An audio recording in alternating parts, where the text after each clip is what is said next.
नमस्कार विद्यार्थियों, श्री श्याम कॉलेज की ऑनलाइन क्लासेज में आपका स्वागत है। इस क्लास में हम बीए बीएड फोर्थ ईयर के लिए भौगोलिक चिंतन का इतिहास पढ़ रहे हैं। भौगोलिक चिंतन के इतिहास के अंतर्गत ये 38वां भाग है और भौगोलिक चिंतन के इतिहास में हम पढ़ रहे हैं यूनानी भूगोलवेता, यानी भूगोल में यूनानी भूगोलवेताओं का योगदान हम पढ़ रहे हैं।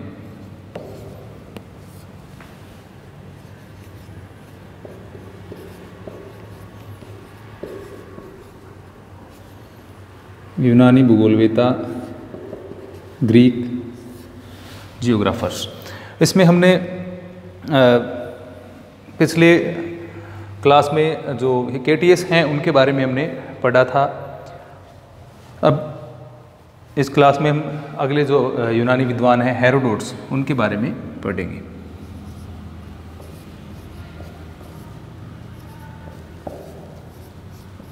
हेरोडोटस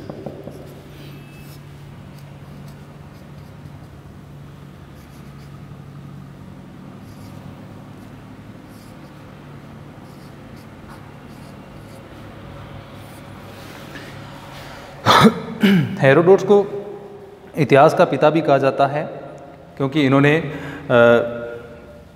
इतिहास में भी अपना महत्वपूर्ण योगदान दिया था, तो इसलिए इनको इतिहास का पिता भी कहा जाता है। जो फारसी साम्राज्य है उसका इन्होंने इतिहास लिखा था।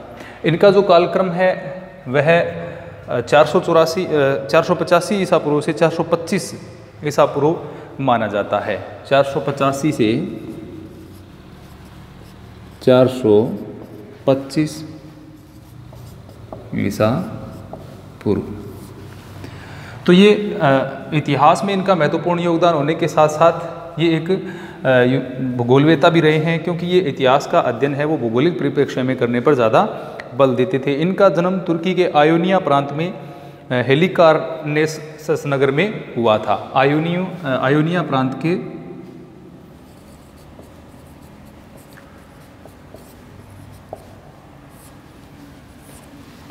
आयोनिया जो प्रांत है उसका एक नगर था हेलिकार्नेसस,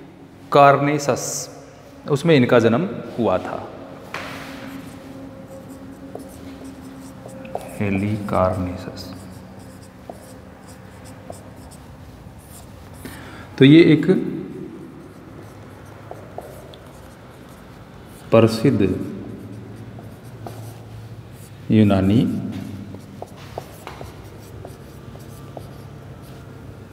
भूगोलवेता थे। इन्होंने अपनी विभिन्न यात्राओं के माध्यम से, यानी इन्होंने अपनी यात्रा वृत्तांत प्रस्तुत किए और उन यात्रा वृत्तांतों के माध्यम से अपना भौगोलिक ज्ञान है वो प्रस्तुत किया। यानी जब जब ये यात्राएं करते थे तो इनके मार्ग में जो भी भौगोलिक चीज़ें आती थीं, जो भी प्राकृतिक दृश्य दिखाई देते थे, उनके बारे में ये क्या है अपना वर्णन प्रस्तुत करते थे। तो इस प्रकार इनका भौगोलिक वर्णन में इनकी विशेष रुचि थी। इन्होंने क्या है यूनान, एशिया माइनर, काला सागर और जो एशिया है वहाँ की यात्राएं इन्होंने की थी। इन्होंने यूनान,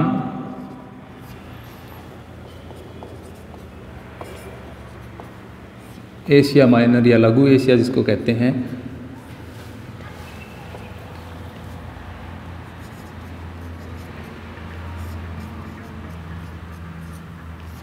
काला सागर, भूमध्य सागर,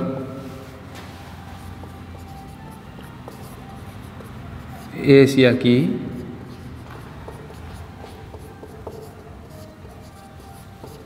यात्राएं की।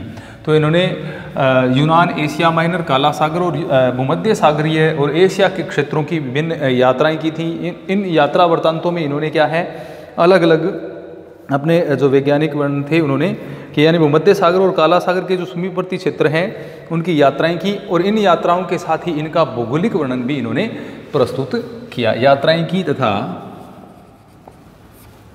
यहाँ का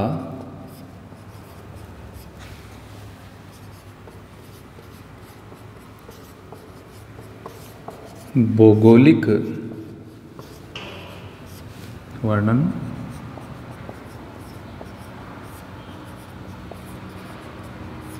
प्रस्तुत किया।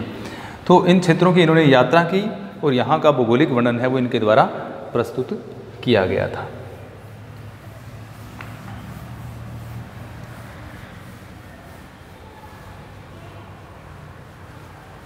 हेरोडोटस के द्वारा यह भी बताया गया, यानी प्रथम व्यक्ति थे जिन्होंने ये बताया कि अफ्रीका और एशिया महाद्वीप है वो नील नदी से अलग नहीं होते हैं, बल्कि लाल सागर के द्वारा ये दोनों अलग होते हैं। ये प्रथम विद्वान थे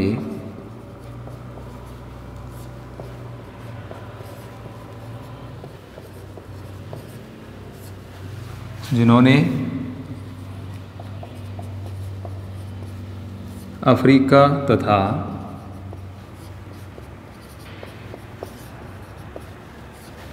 एशिया को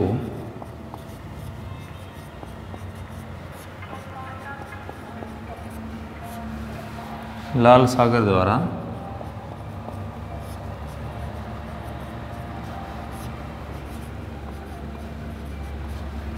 बताया। यानी ये प्रथम विद्वान थे जो ये मानते थे कि अफ्रीका और एशिया है वो लाल सागर से अलग होते हैं, यानी नील नदी से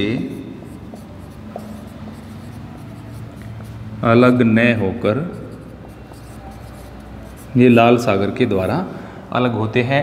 तो इस प्रकार हेरोडोटस है वो प्रथम विद्वान थे जिन्होंने ये बताया कि अफ्रीका तथा एशिया हैं वो लाल सागर के द्वारा विभाजित होते हैं।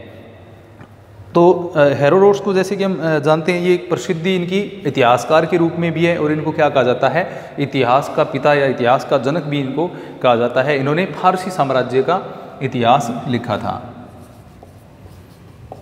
इन्होंने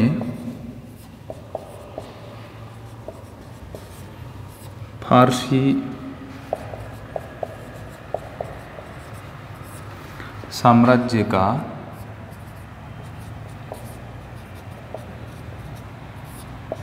इतिहास लिखा। और फारसी साम्राज्य के इतिहास में इन्होंने क्या है, जो भूगोल के प्रभाव को भी इन्होंने दर्शाया। यानी जो फारसी साम्राज्य का इतिहास इनके द्वारा लिखा गया उसमें इतिहास लिखा तथा इसमें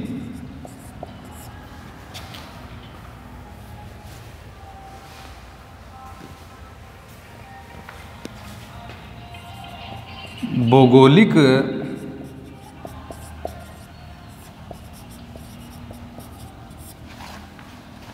प्रभाव को दर्शाया। यानी किस प्रकार भौगोलिक क्षेत्र है वो राज्य को या वहाँ के जो लोग हैं या साम्राज्य की जो सत्ता है उसको किस प्रकार भौगोलिक क्षेत्र हैं वो या प्रभावित करते हैं, या भौगोलिक प्रभाव उसके ऊपर किस प्रकार से पड़ते हैं, इसका भी वर्णन इन्होंने किया था। यात्रा करते समय ये विशेषतः प्राकृतिक दृश्यों पर अपना ध्यान केंद्रित रखते थे और उन दृश्यों का वर्णन भी करते थे। और यानी यात्राओं में विशेषतः इनका ध्यान है वो प्राकृतिक दृश्यों पर रहता था, और उन प्राकृतिक दृश्यों की जो सत्ता है यानी उनका जो विस्तृत रूप है उसका वर्णन भी इनके द्वारा किया जाता था। इसी कारण इनका मानना था कि इतिहास को भूगोल के संदर्भ में तथा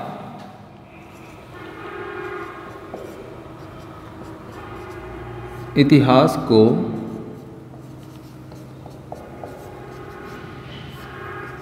भूगोल के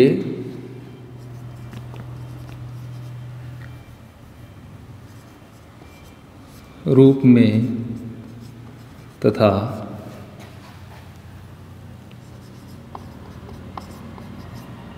भूगोल को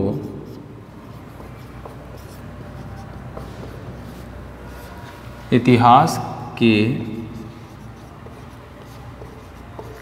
रूप में पढ़ना चाहिए।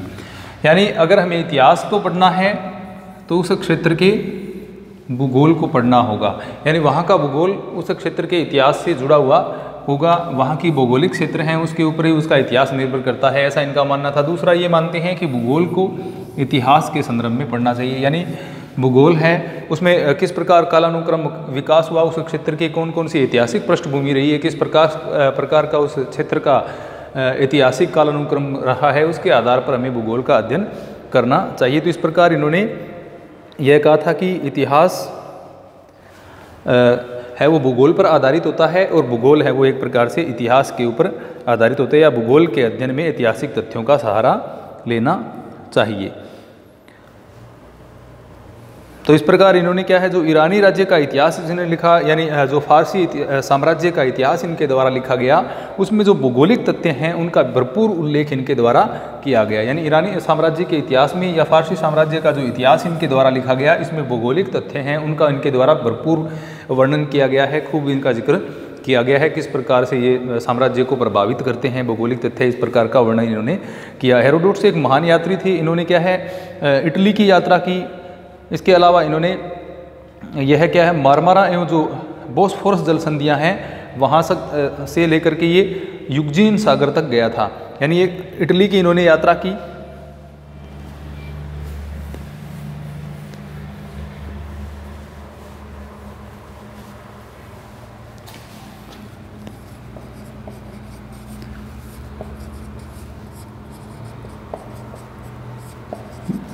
की। इसके अलावा ये मारमारा एवं बोस्फोरस जल संधियों से मारमारा एवं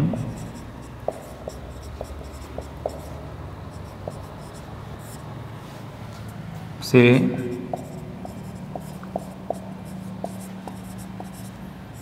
युगजियन सागर तक गए। तो इस प्रकार ये एक महान यात्री थे, इनके द्वारा विभिन्न लंबी यात्राएं भी की गई थी और उन यात्राओं के माध्यम से इन्होंने क्या किया था, प्राकृतिक प्रदेशों का वर्णन। अब युगजियन को पार करके ये ईस्टर नदी और रूस का जो स्टेपी प्रदेश है वहाँ पर भी ये गए थे, यानी युगजियन सागर गए। इसके बाद इसके पार ईस्टर नदी तथा रूस के स्टेपी प्रदेश की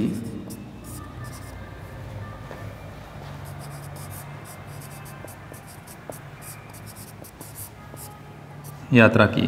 तो इनके द्वारा ईस्टर नदी था जो रूस का स्टेपी यानी जो घास के मैदान हैं रूस के, उनकी यात्रा भी हेरोडोटस के द्वारा की गई थी। इसके अलावा इन्होंने पूर्व में पर्शिया है, सूसा, बेबीलोन की यात्रा भी इनके द्वारा की गई थी।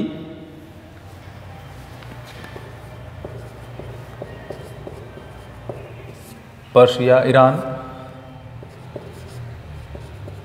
सूसा,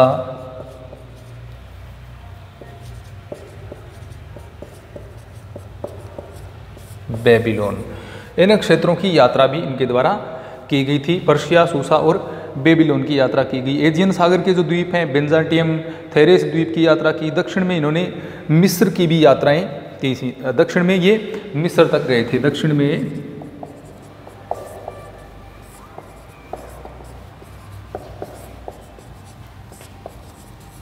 मिस्र की यात्रा की। तो इस प्रकार इन्होंने विभिन्न द्वीपों की जो स्टेपी घास का मैदान है, इसके अलावा पर्शिया, सूसा, बेबीलोन और दक्षिण में मिस्र तक की इन्होंने यात्राएं की थी। इन यात्राओं के का जो भौगोलिक वर्णन है वो इनकी रचनाओं में मिलता है। हेरोडोट ने एशिया, लीबिया और यूरोप के जो सुदूरवर्ती प्रदेश हैं, लीबिया, अफ्रीका का क्षेत्र, एशिया और यूरोप के जो सुदूर क्षेत्र हैं, उनकी 20 वर्षों तक इनके द्वारा लगभग यात्राएं की गई थी। और उन यात्राओं में जो इन्होंने भौगोलिक दृश्य देखे थे उनका वर्णन इनकी रचनाओं में हमें देखने को मिलता है। तो इस प्रकार ये एक महान यात्री थे और उन्होंने बहुत बड़े क्षेत्र की यात्राएं भी की थी। हेरोडोटस ने पृथ्वी को प्रारंभ में गोल नहीं मान करके चपटी माना था, लेकिन बाद में इन्होंने क्या है, पृथ्वी को गोल मान लिया था। पृथ्वी का गोलाकार रूप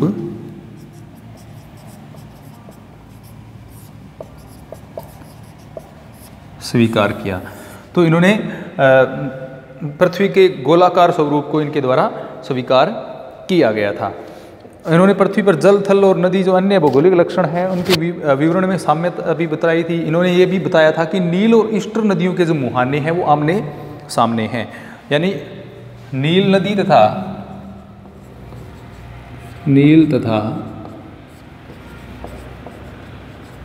ईस्टर नदियों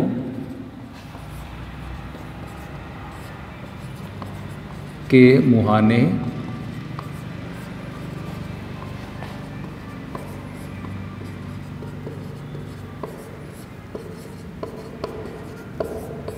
आमने सामने बताए। तो इनके द्वारा जो नील तथा ईस्ट नदियों के जो मुहाने हैं वो आमने सामने बताए गए थे। इसके अतिरिक्त इनके द्वारा जो डेल्टा शब्द है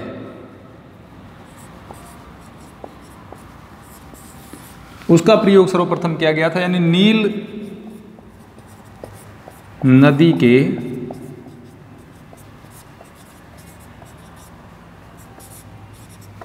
डेल्टा के लिए, नील नदी का जो डेल्टा है उसके लिए इन्होंने उसकी आकृति जो ग्रीक लैंग्वेज का या ग्रीक भाषा का जो डेल्टा है एक अक्षर होता है उसके समान उसकी आकृति इनको लगी, जिसके कारण इन्होंने नील नदी का जो अंतिम यानी जो मुहाने वाला क्षेत्र जो होता है उसके लिए डेल्टा शब्द का प्रयोग किया था। यानी सर्वप्रथम डेल्टा शब्द का प्रयोग भी किसने किया था? हेरोडोटस के द्वारा डेल्टा शब्द का प्रयोग है वो सर्वप्रथम किया गया। तो इस प्रकार इन्होंने ईस्ट एवं नील नदी के जो मुहाने हैं उनको आमने सामने बताया, इनके द्वारा डेल्टा का शब्द का प्रयोग भी इनके द्वारा किया गया, और इन्होंने नील और ईस्ट नदी जो है उनकी जो लंबाई है वो भी समान बताई थी। इसलिए और इन्होंने जो मानचित्र तैयार किया उसमें एशिया को उसका जो वास्तविक आकार है उससे छोटा बताया गया था, यानी उसको छोटा दिखाया गया था। इसके अलावा इन्होंने मिस्र, सिनोप और ईस्टर को काल्पनिक रेखाओं के माध्यम से जोड़ करके और देशांतरों के निर्धारण का प्रयास भी इनके द्वारा किया गया था। तो इस प्रकार हेरोडोटस का यूनानी भूगोलवेताओं में देखें तो महत्वपूर्ण स्थान है। ये एक इतिहासकार होने के साथ साथ भी एक अच्छे महान भूगोलवेता भी इनको कहा जा सकता है। अब इन्होंने जो मानचित्र तैयार किया था तो इस मानचित्र में भूमध्य सागर को बीच में दिखाया गया था।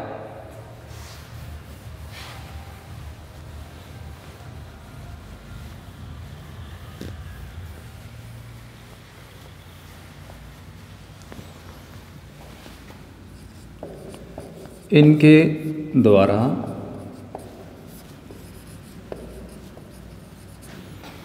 भूमध्य सागर को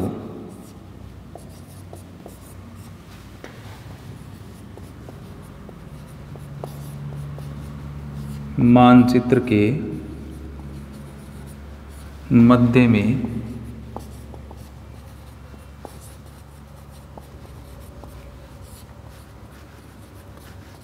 दिखाया गया।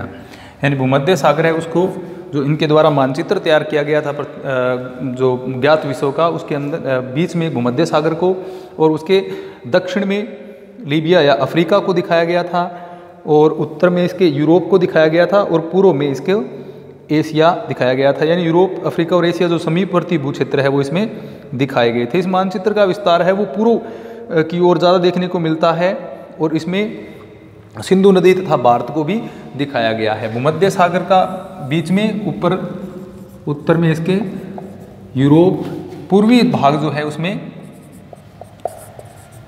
एशिया को दिखाया गया है, और दक्षिण में लीबिया को दर्शाया गया है। इसके अलावा इन्होंने भारत को भी मानचित्र में दिखाया है, भारत को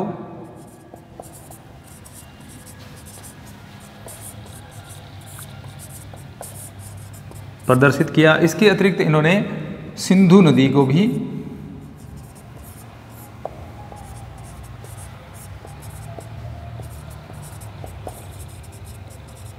दिखाया।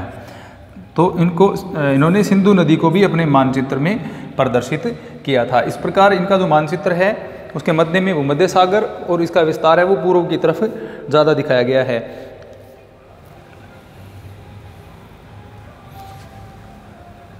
इनकी एक और इन्होंने जो होमर के द्वारा वर्णित पृथ्वी का जो समतल और जो गोलाकार रूप बताया गया था, समतल और गोलाकार जो रूप पृथ्वी का होमर के द्वारा बताया गया था, उसको इन्होंने स्वीकार कर लिया था। गणितीय जो अध्ययन विधियां हैं उनमें इनकी रुचि अधिक नहीं थी, यानी आंकड़ों से संबंधित जो अध्ययन विधियां हैं या जो तकनीकें होती हैं उनमें इनकी कोई विशेष रुचि नहीं थी। अब इन्होंने यह भी बताया था, इनकी एक धारणा थी कि पृथ्वी के ऊपर जो आकाश है और उसमें सूर्य एक चापाकार पथ पर पूर्व से पश्चिम की ओर क्या है, चक्कर लगाता है, यानी गति करता है। तो इनके अनुसार आकाश में सूर्य चापाकार मार्ग पर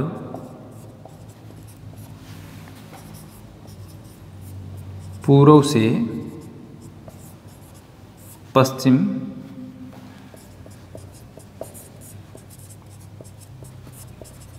मार्ग का अनुसरण करता है या गति करता है। तो हेरोडोटस का मानना था कि पृथ्वी के ऊपर आकाश में सूर्य एक चापाकार पथ पर पूर्व से पश्चिम की ओर यात्रा करता है। तो इस प्रकार इन्होंने यूनानी भूगोल को आगे बढ़ाने में महत्वपूर्ण योगदान दिया।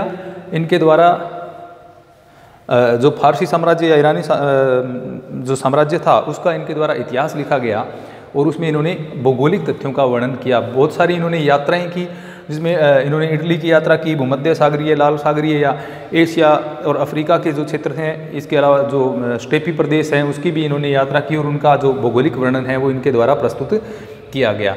इतिहास लिखने के कारण इनको क्या है, इतिहास का पिता भी कहा जाता है। इनके द्वारा एक मानचित्र तैयार किया गया जिसमें क्या है, भूमध्य सागर को उसके मध्य में बताया गया, उत्तर में यूरोप, दक्षिण में लीबिया और पूर्व में एशिया को दर्शाया गया। एशिया को उसके आकार से हालांकि छोटा इसमें दिखाया गया है। इसके अतिरिक्त उन्होंने मानचित्र में भारत को भी प्रदर्शित किया, सिंधु नदी को भी दिखाया है। और इनकी मान्यता थी कि आकाश में सूर्य है वो एक चापाकार मार्ग का अनुसरण करते हुए पूर्व से पश्चिम की ओर यात्रा करता है। इसके अलावा इन्होंने ईस्टर और नील नदी के जो मुहाने हैं उनको आमने सामने बताया था, उनकी लंबाई भी एक समान इनके द्वारा बताई गई थी। और जो नील नदी का डेल्टा है उसको ग्रीक भाषा के डेल्टा अक्षर के जैसा होने के कारण उसको इन्होंने डेल्टा शब्द का भी प्रयोग सर्वप्रथम इनके द्वारा किया गया। तो हेरोडोटस वो प्रथम विद्वान है जिन्होंने जो नदी का मुहाना जो होता है उसके मुहाना प्रदेश के लिए डेल्टा शब्द का प्रयोग सर्वप्रथम किया था। तो इस प्रकार हम कह सकते हैं हेरोडोटस का यूनानी भूगोलवेताओं में और भूगोल में एक महत्वपूर्ण योगदान है। तो आज हमने यूनानी भूगोलवेताओं में हेरोडोटस के बारे में पढ़ा। धन्यवाद।